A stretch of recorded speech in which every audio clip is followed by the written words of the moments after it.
side of the Valley, they want to go front to back, right? I mean, that Grok, it doesn't have to build tank. Remember, we saw a lot of high-end drives Grok, so with Lolita and as well as Akai, who will definitely build tank, my guess is that Grok will build high damage. I don't know. This game is stressing me out, man. I feel my voice just lock up in my throat. Both teams are phenomenal at what they do. They are champions for a reason, but only one of them gets to go to the upper bracket. We'll see who it is going to be. Ladies and gentlemen, are you Team The Valley or are you Team Hack? Put your predictions in the comments section as we are moments away of getting into the land of Dawn. Bagani, predictions before we get in. Personally, looking at the composition, I'm going to go with the Valley. Okay, we'll wait for Gideon later, but ladies and gentlemen, let's go straight into the land of Dawn to see who will claim the next upper bracket seat. Let's jump right on into it. As we saw, as we were jumping into the land of Dawn, Grok is already slowing down and actually helping MOBAZANE with a quick leash of his own. But slowing down that mid lane purposefully to make sure that Yves has a good time and can hit level 2 without getting too much harassment or threatened by specifically Kadita. Oh, I'm actually quite surprised. Actually, Shark is going to be able to opt for that mid side, so he wants to pressure Man a little bit more. And I'm surprised because they're not... Wait, is there a lane swap? Oh, yeah. I'm feeling like Malaysia's going to be known for lane swaps. Like, this is becoming our staple strategy at this point. So lane swap is going to happen here, and when we see that going against one another, who do you think has a favorable trade? But this might have to wait here. Min is going to get attacked in this mid side. Seems like Litho will be comfortably taken by the side of Gary. But I do want to point out that Neuron Blast can be cancelled out and in reach with Kadita, right? Yep. Later And I think, on. well, that's only later on. For now, it's all about the laning phase, right? Min should survive here. Okay, he is alive. Now, the laning phase, I definitely thought that Lola was going to play a big part in trying to take out this Grok overall, but Fried Chicken can definitely play a little bit more passive and focus on clearing those waves. So I think Team Hawk switching up these lanes actually is very beneficial because Dairoth naturally has a way to get on top of the Irithel regardless if she is using Queen's Calling or trying to get on out of there. You can kind of see that happening. I mean, look at the way that they're positioning there in that bottom side. Irithel forced to really stick with the turret, love the turret a little bit more because Dairoth is just a huge nuance in that early game because of that base damage that he has. Yeah, that's not all. This upcoming turtle is going to be quite the battle. I'm not sure if Team Hawk is going to look to contest it or whether or not they look to punish bottom side. Let's see though, MOBAZANE, Min, every member from the side of the Valley except for the goal laner is in the vicinity. Min trying to pressure Man, finds the petrify and finds the first blood. Pride will go down. Gary will not be able to steal that one. Zane finds Min, pulls him back towards the backside, but not enough damage to take him down just yet. Really? Yeah. It just really nicely played overall. I mean, Team Hawk understanding, and especially Gary understanding that he just has to try and contest it. Wait, Min, is he dead here? Yeah, no sprints. I guess he will not be able to escape as Zane will collect the kill, but bot side. Woo. Okay, so he dies on purpose to try and delay it. We already see that Basic is taking a bad trade, forced to push back, and therefore they're sending Hoon as well as Super Strike to actually compensate for the wave pushing down bot. Therefore, I'm guessing Team Hawk is most likely going to just focus on that farm, look to get the Little Wander, and then start pressing their advantages down on top side, but they notice there's no farm there. They can't do anything. The Valley is not one step ahead. Well, taking a look at the emblems here, again, it's just standard. And the way I see things, even though that the turtle went towards the hands of the Valley, not much of a advantage that they got. Look, it's a slow start, but it's going to snowball out of control. We've seen this many times with many different teams. It's going to go back and forth. It really comes down to a decisive fight. And I don't think the Valley is going to take it this early on until they get those first items. So right now, Min is being a huge nuisance to MOBAZANE there. I don't know how effective he is right now because he's not far behind Gary, but in the bottom side. The dive potential jumps in. 1, 2, 3. Bye-bye, Basic. Gary will pick up the kill and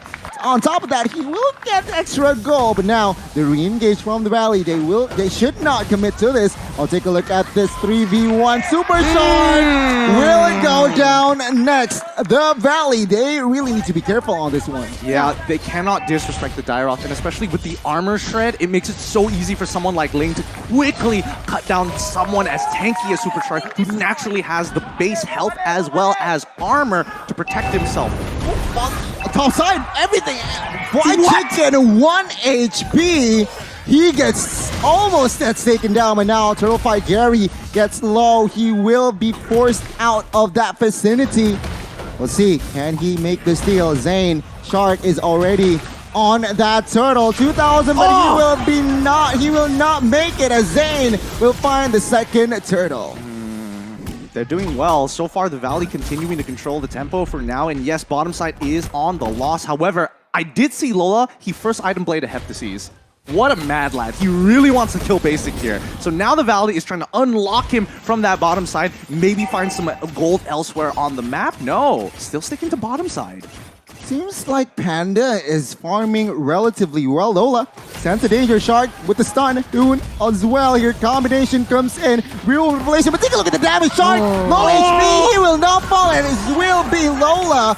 3-on-1 is a little bit just too much, and Lola suffers a death outside. But remember here, Team Hack does have an advantage in those side lanes, so they are going to have a little bit more map pressure than the Valley for the moment. And you can already see the health in that tower in the top side, where Team Hack, they're looking to get another one. But look at the delay coming in from White Chicken. He's trying to do his best to delay it. Unfortunately, it isn't going to be enough. Another objective falls into the side of Team Hawk, and honestly, the Valley, at this point, the laning phase is done and dusted. The question is, where do you find the gold effectively and safely? Oh no. Take a look at the setup here. Min falls, and now Gary Tempest of Blade just to escape. But take a look at the Hurricane Dance. Finds the Ling, and there you go. Bang, bang, bang. The Valley responds in minute number 6. A 2-for-0 trade in favor of the Valley. And who in their right mind would be able to pin the Ling there? It was beautiful. But look at this. Super Shark. Crossbow of Tang finds Super Shark. And now the Valley, they slow down the tempo. They need to be careful here. They won the trade. Team Hack is just finding compensation. Yeah, with Turtle coming up in about 5 more seconds. Right now, the difference maker is going to be Lola. Min has been struggling to get his harassments down, especially with the Valley playing very defensively. Hoon even opting to go for a brute force breastplate as his very first item after the boots, of course, but he needs to live and needs to start scaling. Here's Zane. Oh, take a look at the damage from the Dairoth, man. Heavy spin as a defense. Gary will confirm the last turtle in the Land of Dawn. And Gideon, things are looking good for the Malaysians here. I'm not counting out the Valley just yet. Even though the tier 2s are going to start to fall, the lead doesn't seem to be too far away. It's only 1.77 minutes into the game. It's not that much. The next turtle comes, and now the fight begins. Almost. Noon Blast not landing though.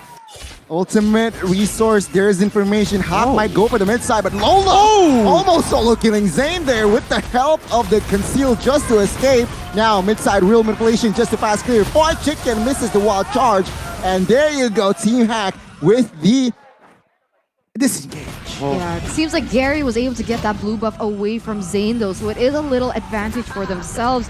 They were leading 1,000, now already with a 2,000 gold lead as they continue to press, continue to set their own tempo, denying anything away from Team Valley. And once again, Gary being the ever-aggressive jungler. You can see here already 5 members from the Valley is in the mid side, failed to defend the tier 1, and Lola, he is very intelligent, taking down the tier 2, while almost TV is just in time to defend that one. Oh, top side.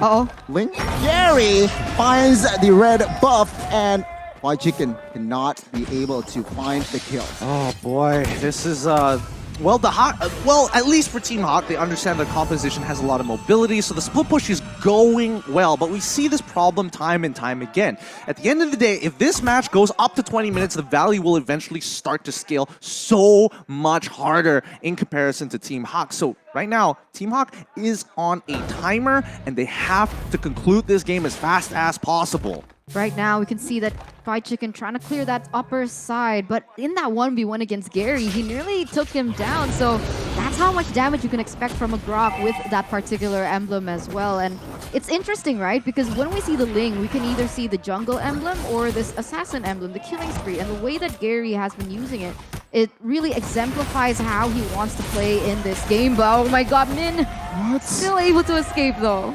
A lot of resources were put out, and he still survived. But take a look, Lola already jumps in towards Zane just to zone in up. 10,000 in the HP Lord. Zane with the conceal will not be able on time, but Nunum last catches too, and now the fight begins. One by one, bodies falling, basics down, and now Team Hawk, they want war. They want Hoon here, who is covered by Shark, but crossbow of Tang by Panda. One by one, bye. Panda finds the double. Oh my goodness, I was stressing out there.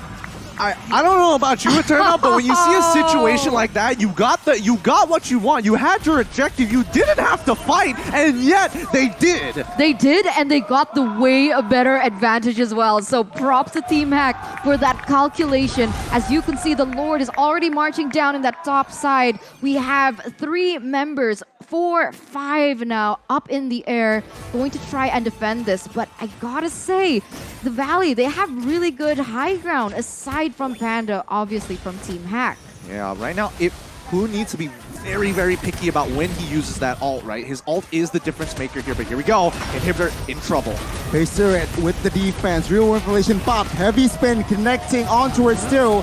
No fall-off damage just yet. Basic. He wants to jump in. He needs to be careful as all of the minions is entering the base. But TV, well done. They managed to defend all 3 base turrets. Beautiful defense. Beautiful defense. MOBAZANE looking to push as many people away as possible. Fried Chicken even dropping down the Guardian's Baron to ensure no engages are going to happen. And Hoon quickly dropping the real world manipulation to help clear that wave and pose as a threat. Oh, come on. Quarter HP immediately gets out of there as TV still trying to find the right engage as Team Hack established a 5,000 gold lead. Equipment's what's going on there. Looking at the items so far, Fried Chicken looks like he's going to be building a Blade of Despair really, really soon, but you can tell who has the advantage. And now, are they going to find it? Is the Valley actually going to get the catch? No, they back off. And that's a good choice because right now Ling is in prime position with 3 items already under his belt. Man, Basic is going to have a really rough time without some support. Man. And they spawn man here. Second wall charge jumps in and the follow-up damage is just perfect. He falls as the Valley finds some slight compensation. Take a look at 1-1 Panda. Trying to find the crossbow of Tang. Not yet though. Playing this rather patiently as they realize that 30 seconds, the next Lord will spawn. This is going to be really important for them. Team Hawk, 6.3k so far, but if TV is able to hold on, they have a chance to make the ultimate comeback here. But Team Hawk, this is on a knife's edge, man. I don't know. This could really go both ways. I think that here's my theory, right? I think if the Valley, and especially for Super Shark, when he does have his flicker, he's looking to hit 1 or 2 people. He's looking specifically for Lola or maybe even Panda. Panda is a little harder because he can get immune to CC for a little bit, or at the very least cleanse it. But with the help of Hoon, and I'm pretty sure he's very close to getting his next item, as soon as he gets that Ice Queen's wand, things are going to start changing. Thing is, the Valley need to be very careful. With the way that they're rotating as 5, and that gives opportunity for Gary to try and pull another Echo. But look at this, Min is going to get caught out here. They need to be careful here as the Lord will not be committed. But now heavy spin as a defense. Is this the right move? MOBAZANE gets taken down as the crossbow of Tang is just too huge. Finding the double. Can he get the triple? But oh my goodness, 4 bodies from the Valley is in the Land of Dawn. Fried Chicken, the only one left to defend this base as Team Hack. They're looking to push that top and that mid side. Will it be enough here, Gani? We'll see. Base turret top side will fall here. Fried Chicken, the sole man, while charged as a Hail Mary. And there you go. Team Hack will find the dub against the NA rep, the Valley. The next upper bracket slot is going to fall to the Malaysian representatives. Congratulations, Team Hack. And wow, what a game by them. Beautifully